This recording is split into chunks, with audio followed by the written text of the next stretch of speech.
সরকারি হাসপাতালে বেসরকারি নার্সিং স্কুল, স্বাস্থ্য ক্ষেত্রে নয়া উদ্যোগ রাজ্য সরকারের। ইতিমধ্যেই চিহ্নিত করা হচ্ছে 16টি সরকারি হাসপাতাল।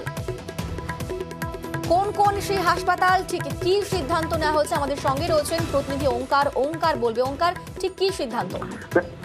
দেখো, রাজ্য সরকারের যে সমস্ত সরকারি হাসপাতালগুলি রয়েছে সেই সমস্ত সরকারি হাসপাতালের ভেতর এবার নার্সিং কলেজ অর্থাৎ প্রাইভেট নার্সিং কলেজ খোলার প্রস্তাব কিন্তু রাজ্য স্বাস্থ্য দপ্তরের তরফ থেকে দেওয়া হয়েছে।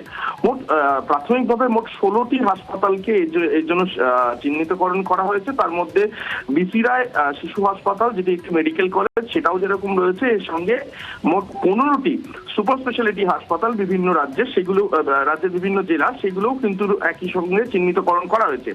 যারা এই বেসরকারি নার্সিং কলেজ খুলতে ইন্টারেস্টেড তাদেরকে আগামী 18 তারিখ স্বাস্থ্য দপ্তরে একটি বৈঠকে ডাকা হয়েছে এবং আগামী 24 তারিখ থেকে এর যে বিডিং প্রক্রিয়া সেই প্রক্রিয়াও কিন্তু শুরু হবে, এমনটাই কিন্তু রাজ্য স্বাস্থ্য দপ্তরের তরফ থেকে নোটিফিকেশন দিয়ে জানানো হয়েছে।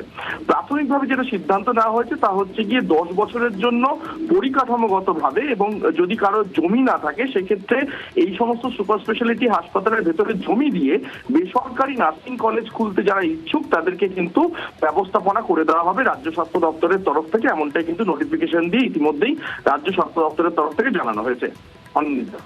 আচ্ছা, বেশ, ধন্যবাদ ওঙ্কার। পথে